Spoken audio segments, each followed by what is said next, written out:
요한복음 1장 38절입니다. 요한복음 1장 38절 말씀.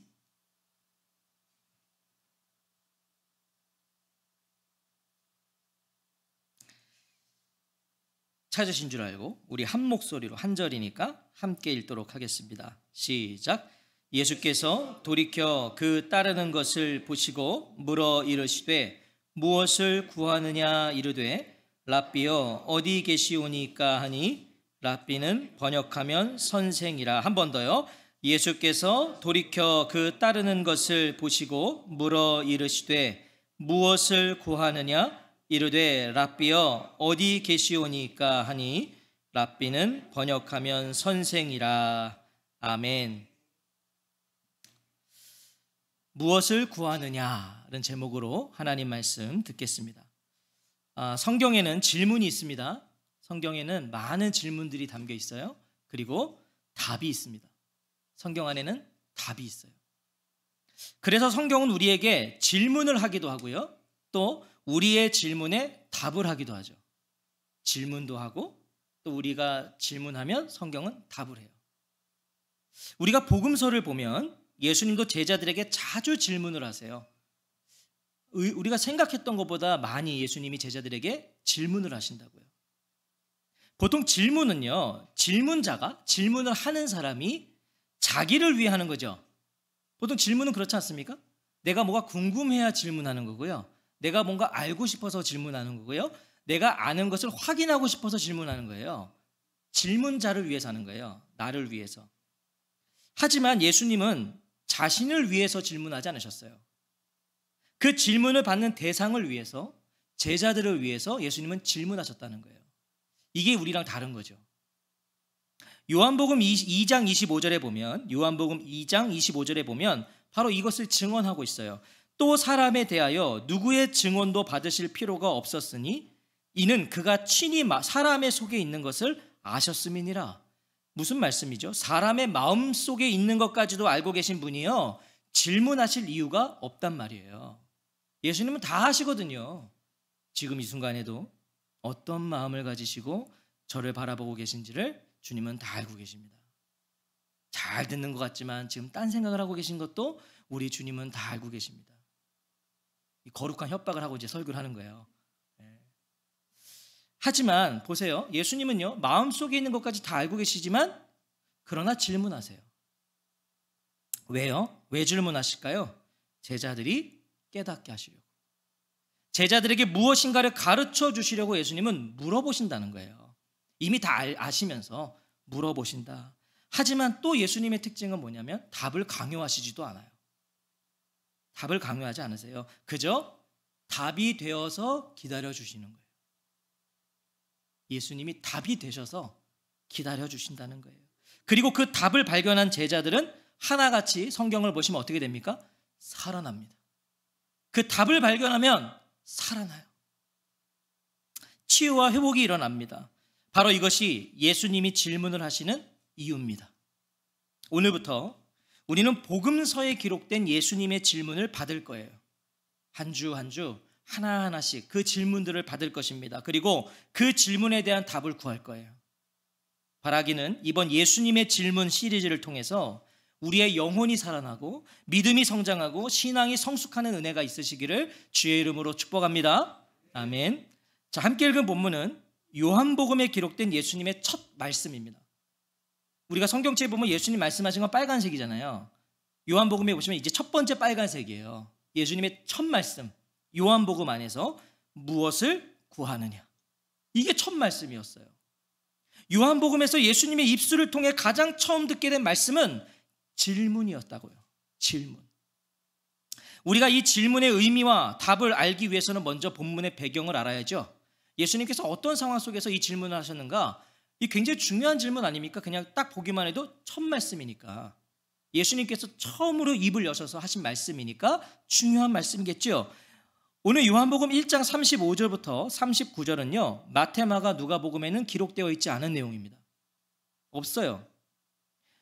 이것은 예수님께서 공식적으로 제자들을 부르시기 전 이야기예요. 공식적으로 제자들을 부르시기 전에 있었던 일, 예수님께서 나를 따라오라고 하셨을 때 제자들이, 우리는 그냥 너무 익숙하게 예수님이 나를 따라와라 했을 때 그냥 제자들이 그물을 버리고 바로 갔다. 야, 대단한 믿음이다. 이렇게 생각하지만 아니에요. 그들이 아무 말 없이 예수님을 따를 수 있었던 이유가 무엇인지를 가르쳐 주는 거예요. 자, 먼저 본문에는 세례 요한과 그의 두 제자가 등장합니다. 40절은 세례 요한의 두 제자 중에 한 명이 시몬의 형제, 시몬 베드로의 형제 안드레라고 말해줘요. 둘 중에 하나는 안드레였어요. 하지만 다른 한 명에 대해서는 침묵하고 있죠, 성경이. 이 요한복음에서요, 이름을 말하지 않는 제자는 누구죠? 요한이에요. 요한복음의 특징은 사도 요한이, 요한복음의 저자인 사도 요한은 자기의 이름을 기록하지 않아요. 계속 예수님께서 사랑하시는 제자, 뭐 이런 식으로 표현하는 거죠. 그래서 많은 학자들은 이 둘 중에 한 사람이 아마도 사도 요한이었을 거다, 이렇게 얘기들을 하고 있습니다. 저도 거기에 동의합니다. 이 안드레와 요한은 세례 요한의 제자였어요. 세례 요한의 제자. 제자는 배우고 따르는 사람입니다. 그게 제자예요. 안드레와 요한은 오늘도 어김없이 자신들의 스승, 이 세례 요한과 함께 있어요. 제자니까. 35절이죠. 또 이튿날 요한이 자기 제자 중 두 사람과 함께 섰다가, 자, 여러 제자들이 있었어요. 세례 요한이 2명만 있었던 거 아니에요, 제자가.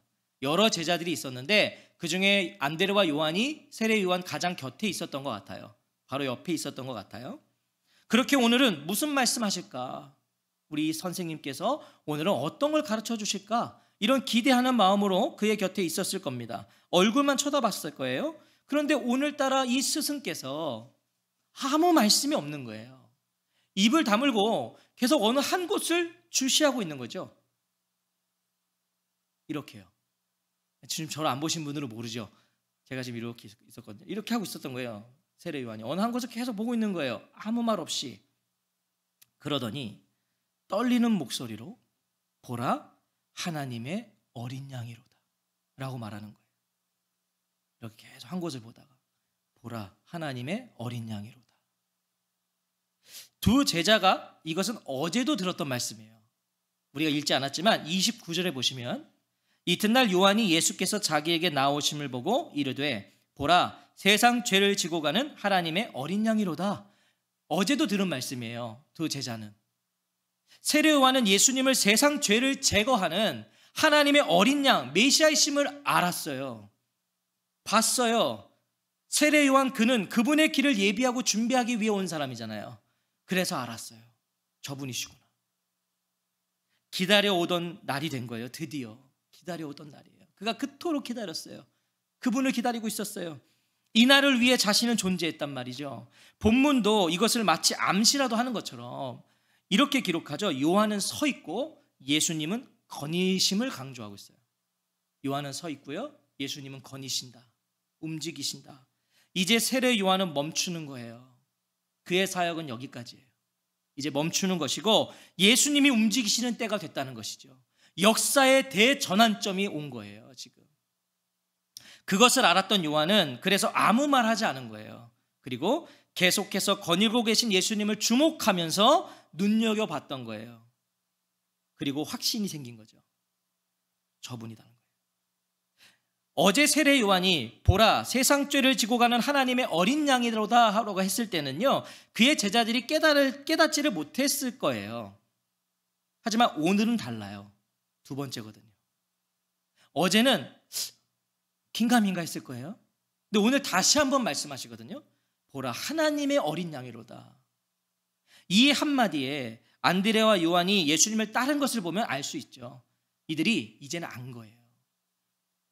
세례 요한에게서 배운 것이라고는 저분에 대한 것뿐이었거든요.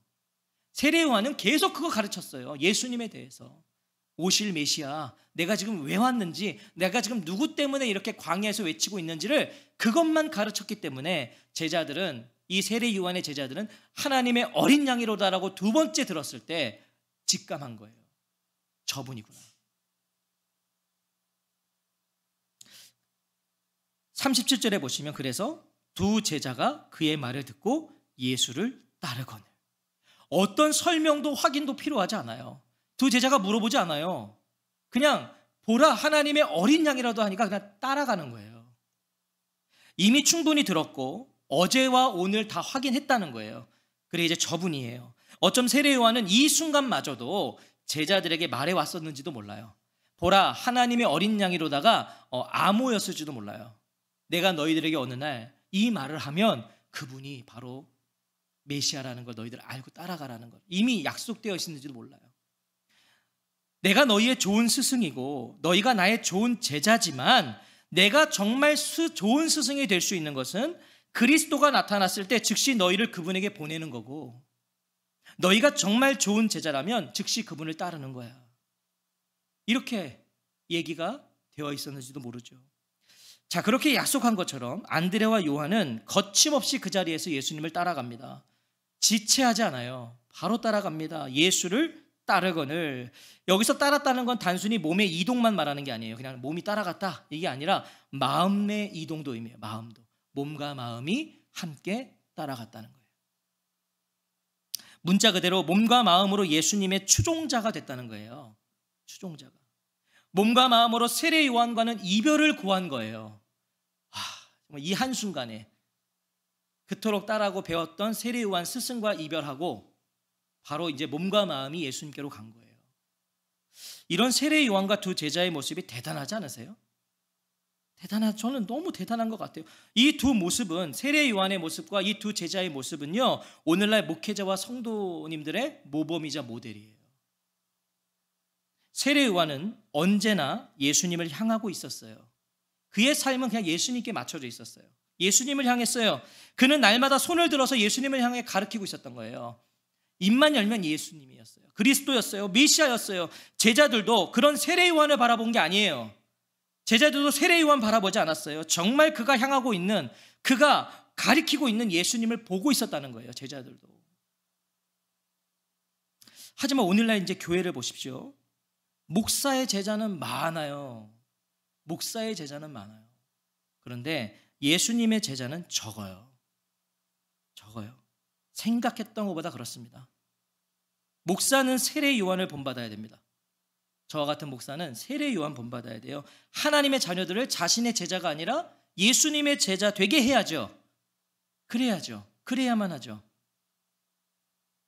자신이 드러나고 자신이 보이고 자신이 남는 것이 아니라 예수님 드러나시고 예수님 보이고 예수님이 남아야 되는 거잖아요. 오죽하면 저처럼 부족한 이런 목사도 달력에 제 이름도 안 넣겠냐고요. 저 나름대로 노력하는 거예요. 목사가 남으면 안 되니까. 제가 왜 그럴까요? 교회들을 보세요. 목사가 남아요. 목사만 스포트라이트를 받고, 어디 교회 그러면 저 목사님 훌륭해. 그러면 그 교회가 훌륭한 줄 알고요.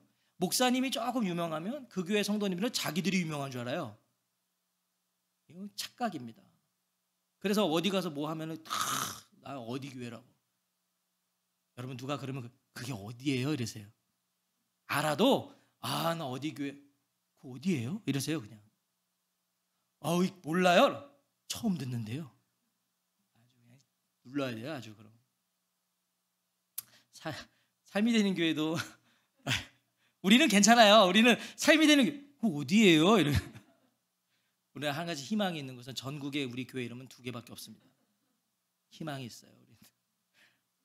하지만 누가 나 알아요. 그러면 아세요? 이러세요. 자, 이런 거 할 때만 좋으신 것 같아요. 반응이. 자, 하나님의 자녀들은요, 안드레와 요한처럼 목사를, 사람을 따르는 것이 아니라 예수님을 따라야 돼요. 예수님 따르셔야 돼요. 전 우리 삶이 되는 교회의 아비세대, 아비세대와 자녀세대의 모습이 이와 같았으면 좋겠어요. 우리 모두 목사인 저부터 철저히 예수님 따르는 거예요. 그리고 우리 자녀들은요, 그런 우리를 보고 예수님을 따르는 교회. 그게 교회예요. 안드레와 요한이 얼마를 따라갔을까요? 예수님께서 갑자기 돌아서셔서 자신을 따르고 있던 제자들에게 하신 질문이 바로 무엇을 구하느냐예요. 바로 이 상황에서 예수님 말씀하신 거예요. 무엇을 구하느냐. 우리 38절 말씀 다시 한번 읽어볼까요? 38절입니다. 시작. 예수께서 돌이켜 그 따르는 것을 보시고 물어 이르시되 무엇을 구하느냐 이르되 랍비여 어디 계시오니까 하니 랍비는 번역하면 선생이라. 자, 이 38절을 통해서 우리는 몇 가지 전제를 확인할 수 있어요. 먼저 예수님은 안드레와 요한이 몸과 마음으로 자신을 따르고 있다는 걸 알고 계셨어요. 따라오는 걸 알고 계셨다는 거예요, 예수님께서요. 그러니까 가던 길을 멈추고 돌아서서 이 두 사람에게 질문을 던지신 거죠. 처음부터 알고 계셨던 거예요, 따라오고 있는 걸. 또한 이 두 제자에게 질문을 하셨다는 것은 뭡니까? 이 둘이 지금 따라오고 있는 걸 허락하셨다는 거죠. 그러니까 질문하는 거예요. 따라오는 걸 허락하시는 거예요. 무엇을 구하느냐? 이것은 더 풀어보면 이런 겁니다. 너희는 무엇을 찾고 있느냐? 너희는 원하는 것이 무엇이냐? 무슨 목적으로 지금 나를 좇고 있느냐? 물어보시는 겁니다. 자신을 쫓아오는 동기, 따르는 궁극적인 목표가 무엇인지를 질문하세요. 자, 그럼 무엇입니까? 두 제자 안의 동기가, 목표가 어떤 구함이 있었다는 거죠. 구함이 있는 거예요, 지금. 원함이 있는 거예요. 오늘 우리도 마찬가지죠. 우리 중 아무 목적 없이 예수님을 좇는 사람은 없습니다. 없어야만 합니다. 목사님, 저는 바라는 거 없어요. 저는 그냥 주님 따라가는. 제일 위험한 분입니다. 그분이. 있어야 된단 말이에요. 만약 동기와 목표와 구함이 없이 예수님을 따르고 있다면 그것이야말로 큰 문제예요. 왜냐하면 아무 생각 없이 따르는 거잖아요, 그건. 그런 사람은 따르는 게 아니에요. 언제고 낙오하거나 도망칠 수 있는 상태를 유지하고 있는 거예요. 언제는 딱 수틀리면 나는 주님을 떠날 거니까 별로 생각 없이 그냥 다니는 거예요. 오늘 저와 성도님들은 무엇 때문에 예수님을 따르고 계십니까? 무엇 때문에? 오늘 이것이 매우 중요한 질문입니다. 생각해 보십시오. 요한복음상에서 예수님의 첫 말씀이자 예수님께서 자신을 따르는 두 제자에게 가장 먼저 하신 질문이란 말이죠. 이거 굉장히 중요한 거예요. 그러면 처음 질문이니까 첫 말씀이자 첫 질문, 굉장히 중요한 거예요. 이 두 제자가 지금 자신을 따르고 있음도 아셨고 그것을 허락하셨어요. 그래서 물어보신 거거든요. 허락하셨기 때문에 무엇을 구하느냐? 무엇입니까? 따라오는 건 좋은데 내가 너희들이 날 따라오는 걸 허락하는데 제대로 따라와야 한다는 거잖아요. 뭘 구하냐는 것은 제대로 따라와. 이거 말씀하시는 거 아니겠습니까? 올바른 이유와 동기와 목표와 구함으로 예수님을 좇아야 한다는 거예요. 그래서 예수님은 질문하십니다. 이 질문은 모든 인생을 향한 질문이에요. 모든 인생들. 아니, 적어도 오늘 예수님을 믿는다고 말하고 주의를 지키고 있고 이 시간에도 이 설교 말씀에, 하나님의 말씀에 귀를 기울이고 있는 성도님들을 향한 질문입니다. 우리를 향한 질문. 직분에 상관없어요. 목사도 이 질문을 받아야 돼요. 신앙의 연차도 상관없어요. 신분에 상관없습니다. 누구다도 성도라면 모두가 매일마다 받아야 하는, 아니 받고 있는 질문입니다. 우리가 대답 안 하고 있을 뿐이고 우리가 듣고 있지 않을 뿐이고 우리가 외면하고 있을 뿐이지 매일매일 받고 있는 질문인 거예요. 나는 무엇을 구하고 있는가? 나는 예수님께 무엇을 얻기를 바라고 있는가? 왜 교회에 오는가?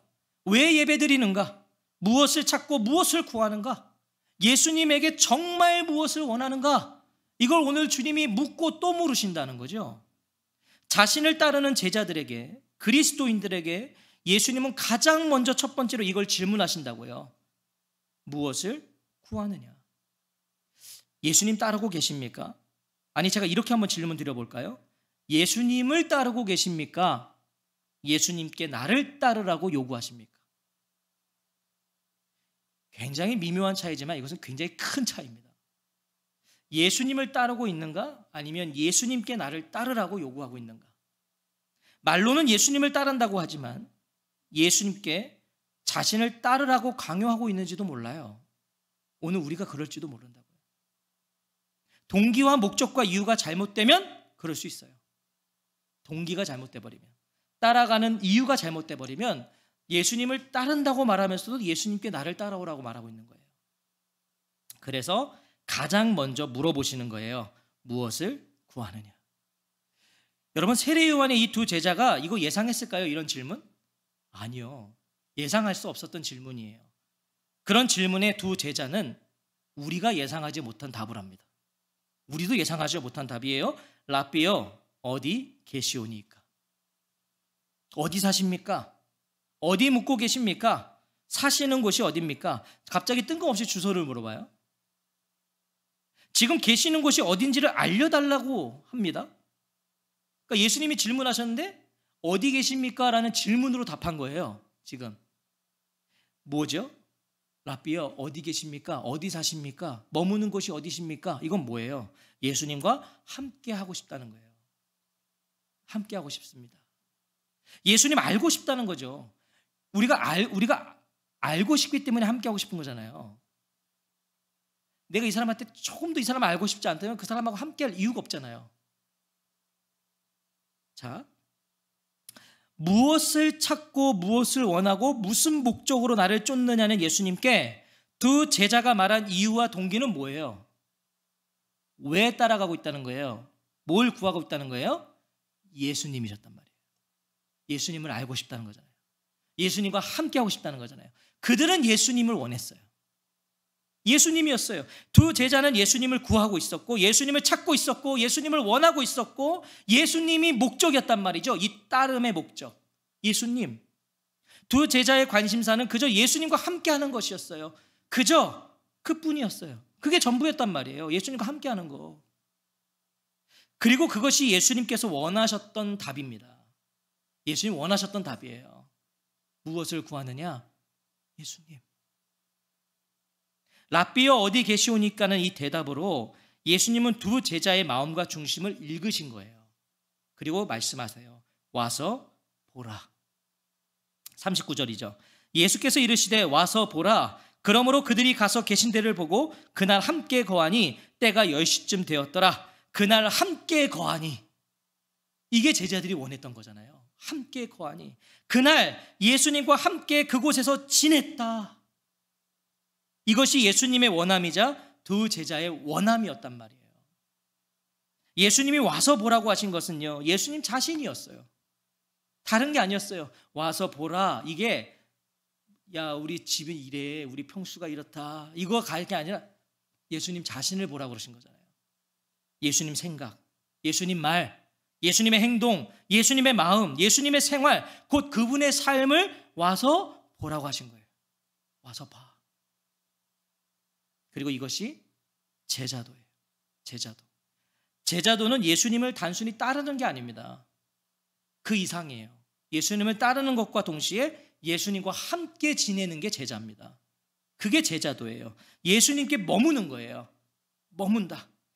사랑하는 성도 여러분, 아침에 눈을 떠서 새날을 맞이할 때마다 아무 간격 없이 그냥 또 눈 딱 뜨시면서 또 출근해야 돼. 괴로운 내 인생. 이런 거 말고요. 지금 웃으시는 분들은 지금 찔리시나 봐요. 세상 저주하시면서 일어나시는 거 아니죠? 가자. 이거는 사실은 아침 예배를 드리는 저와 우리 아내의 모습이에요. 가자. 그러면서 가는 거예요. 아침 예배 온라인으로. 안 일어나? 그러면 저기서 막 이래요. 그러면 가자. 그러면 가는 거예요. 다 똑같은 겁니다. 아침에 눈을 떠서 우리가 새날을 맞이할 때마다 예수님께서 우리에게 하시는 질문이란 말이에요. 눈을 딱 뜨면 이 질문이 딱 오는 거예요. 무엇을 구하느냐? 오늘 이 주일 아침에도 예수님께서 저와 성도님들에게 묻고 계신 질문이에요. 무엇을 구하느냐? 너희는 인생에서 무엇을 추구하고 있니? 자문해 보면, 이 질문을 자문해 보면 나는 무엇을 바라고 예수님을 믿는가? 그리스도인 된 내 삶의 목적과 목표는 뭔가? 왜 질문하십니까? 예수님 왜 질문하신다고 그랬어요? 우리가 제대로 바르고 옳게 예수님을 따라오기를 원하시기 때문이에요. 그러니까 우리 예수님이요 보통 분이 아닌 거예요. 그냥 따라오는 것으로 만족하지 않으시는 거예요. 왜 따라오냐는 거예요. 왜 믿냐는 거예요. 왜 예배하냐는 거예요. 교회에 오는 거, 예배 드리는 거, 봉사하고 헌신하는 거 중요합니다. 하셔야 됩니다. 마땅한 겁니다. 이거는 하지만 예수님의 관심은 그 이상이에요. 왜 교회에 오는가? 왜 예배를 드리는가? 왜 봉사하고 헌신하는가? 예수님은 거기에 관심이 더 있으신 거예요. 거기에 관심이 있으세요. 오늘 저와 성도님들의 대답은 무엇이십니까? 반드시 대답하셔야 돼요. 무엇을 구하는가의 이 질문에 반드시 대답하셔야 된다고요. 대답을 회피하시면 안 돼요. 예수님께서 무엇을 구하느냐고 물으실 때는 뭐예요? 물으실 때는 뭐예요? 답을 원하시는 거예요. 대답하라는 거예요. 우리는 날마다 이 질문에 답을 해야 되고요. 할 수 있어야 한다는 거예요. 할 수 있어야 돼요. 이 대답에 우리 인생에 걸려 있어요.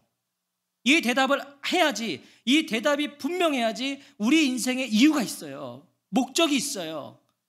의미가 있다는 거예요. 무엇을 구하느냐? 이 질문을 한번 묵상해 보세요. 무엇을 구하느냐? 자신을 따라오는 두 제자에게 이것을 묻는 예수님의 그 마음. 무엇을 구하고 무엇을 원하고 무엇을 찾는지를 확인하고 그것을 듣고 싶어 질문하신 그 예수님의 마음. 그 뭘까요? 예수님의 마음이 뭐였을까요? 무엇을 구하느냐? 나를 따라오는 걸 알고 있고 그들의 마음을 알고 있어요. 어디에 거하십니까? 그들의 중심을 아셨어요? 그럼에도 불구하고 무엇을 구하느냐고 물으셨던 예수님의 마음은 무엇이었을까요? 이런 마음 아니셨을까요? 무엇을 구하느냐? 나는 너를 원하는데. 이게 예수님 마음 아니셨을까요?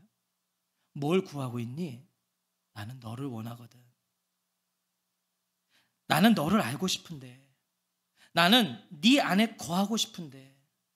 너는 무엇을 구하고 원하고 찾고 있니? 오늘 나는 너를 바라보는데 너는 무엇을, 어디를, 누구를 바라보고 있니? 이게 무엇을 구하느냐의 질문에 담긴 예수님 마음 아니시겠습니까? 나는 너를 원해. 난 너와 함께하고 싶어.